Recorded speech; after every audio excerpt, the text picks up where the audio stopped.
আসসালামাইকুম। আজকে ফুটবল খেলা আছে শুক্রবার, এজন্য এত লোকজন। আর আজকে কয়দিন পরে রোদে উঠে গেছে, প্রকৃতিটা দেখে নিন।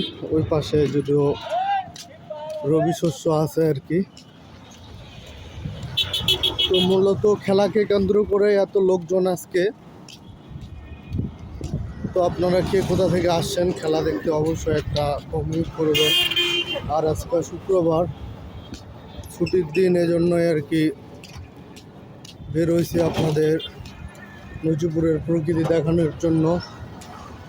আর অনেক মানুষ জন চলে আসছে, কারণ আর একটু পরে খেলা চালু হবে, এজন্য প্রচুর মানুষজন এখানে আছে।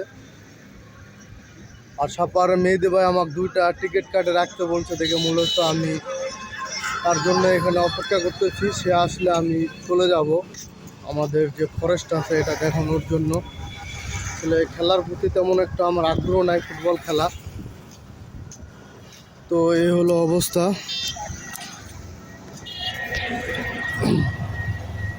সরিষা ফুলের গন্ধে সুবাস ছড়াচ্ছে এই পাশে, আর এই পাশে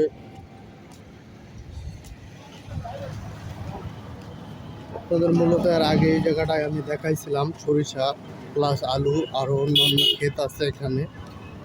এই জায়গাটায় মূলত আপনাদের দেখাইছিলাম। তো এক গুরুত্বপূর্ণ জায়গায় আছি আর আপনাদের সাথে ভিডিও শেয়ার করতেছি। আর এত যে লোক দেখতেছেন তার অধিকাংশই খেলাকে কেন্দ্র করে। আর সকালে যে ভিডিওটা দিয়েছিলাম সেখানে মোটামুটি প্রায় 200-300 মানুষ দেখে ফেলছেন, অলরেডি ভিউ হয়ে গেছে। কারণ অনেক দিন এরকম ভিডিও দেওয়া হয় না। ইলিশের দাম নিয়ে একটা ভিডিও দেওয়া হয়েছিল, আর ইলিশ যেহেতু আমাদের জাতীয় মাছ, সে কারণে হয়তো গর্ব বেশি হয়েছে। তো আজ খেলা বাদ দিয়ে আরও অনেক কিছু আপনাদের দেখাবো। খেলা একদম সন্ধ্যাবেলা দেখাবো, তার আগে নয়। তার আগে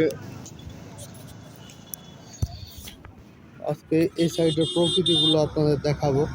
ব্রিজ থেকে মূলত কত সুন্দর এই সরিষা ফুল প্লাস আলু ক্ষেত, ওই পাশে আরও বিভিন্ন ক্ষেত আছে। আর আমি যেহেতু আত্রাই নদীর আশেপাশে আছি, সেহেতু বুঝতেই পারতেছেন যে কী পরিমাণ ভিউ হচ্ছে এখানে। তো ফেসবুকের নিয়ম আছে যে মিনিমাম 3 মিনিট ভিডিও হতে হবে এবং কোয়ালিটিপূর্ণ হতে হবে। এ কারণে আসলে ভিডিওগুলো বড় বড় বানানো হচ্ছে, খেলাকে কেন্দ্র করে এত লোকজন। তো যাই হোক, ভিডিওটা এতক্ষণ যারা দেখলেন সবাইকে ধন্যবাদ, এবং ভিডিওটি লাইক, কমেন্ট এবং শেয়ার করবেন।